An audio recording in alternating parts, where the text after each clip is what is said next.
My name is Max, and I want to tell you about a specific Tuesday night about 2 years ago. It was around 11:30. I could not sleep.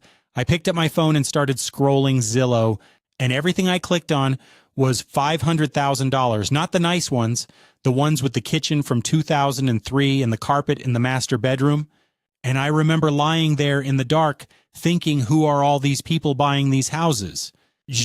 Should I be one of them? Am I falling behind by not figuring this out?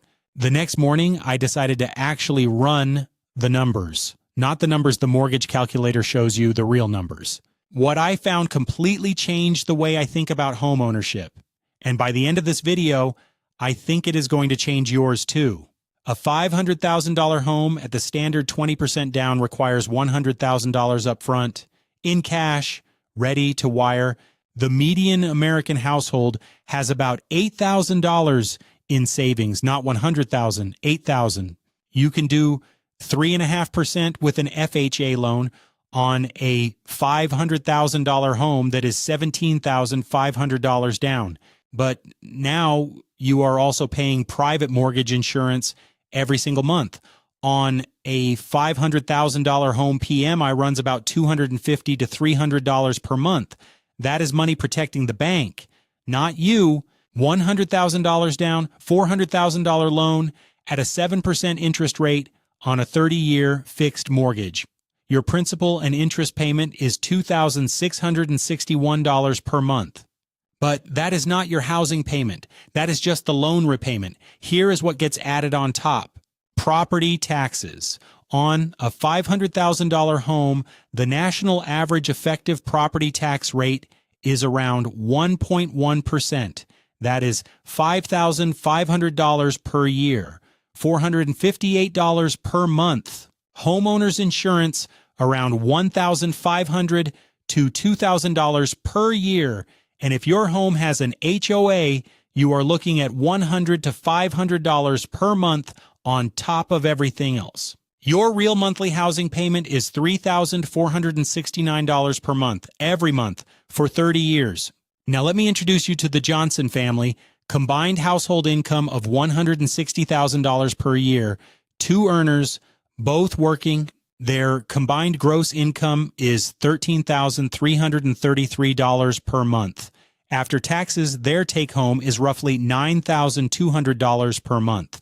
Housing payment, including taxes, insurance, and HOA, $3,469. That is 38% of their take-home gone on day one of every month. 2 cars because they live in a suburb, 2 car payments at $400 each plus insurance for both vehicles. That is $1,300 per month in transportation. Groceries for a family of 4, around $1,100. Utilities, $450. Health insurance, $400. Phone bills, $180. That is $6,899 in fixed baseline expenses before they eat at a restaurant, buy a piece of clothing, put anything in savings, or handle a single unexpected expense. They have $9,200 coming in. $6,899 is already spoken for. That leaves $2,301 per month for everything else. 2 children in daycare or after-school programs add $1,500. Now they have $801 for everything. The standard rule of thumb is to budget 1% of the home's value per year for maintenance. On a $500,000 home, that is $5,000 per year, $417 per month. Subscribe right now because Denny is going to keep breaking down the real numbers behind the decisions that shape your financial life. So the Johnsons, after buying their $500,000 home, have approximately $384 per month left after all realistic expenses. 1 car repair, 1 medical bill, 1 broken appliance, and they are going negative. This is not the American dream. This is a financial stress test disguised as a milestone. Homeownership at the right time with the right numbers is one of the best financial decisions a person can make. I am not dismissing them. What I am saying is that the math has to work for you, not against you. What if instead of buying, the Johnsons rented a comparable place for $2,200 per month and took the difference and invested it every month. They did not tie up $100,000 in a down payment.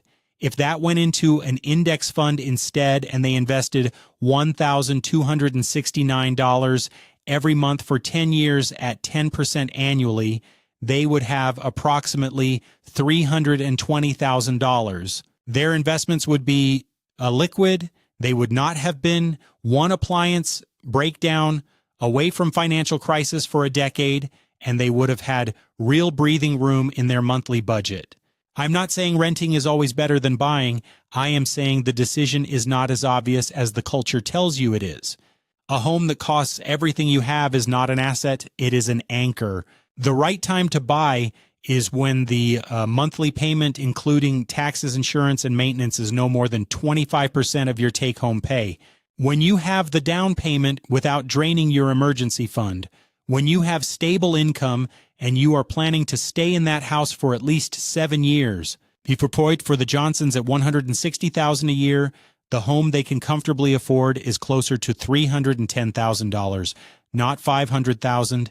The bank will approve them for $500,000. The bank does not care if they are stressed every month. The bank gets paid either way. When I finally ran all of these numbers, I felt two things. First, I felt relieved because I realized I was not behind. Second, I felt a little angry because nobody shows you this breakdown. The mortgage calculator shows you one number. The realtor shows you square footage. The bank shows you an approval letter. The question is not can you get approved. The question is, what does your financial life actually look like on the other side of closing day? And if the answer is $300 a month left over for 2 adults and 2 children, then you already know what to do. Make sure you subscribe right now because every video is going to give you the real numbers behind the decisions that matter most in your financial life.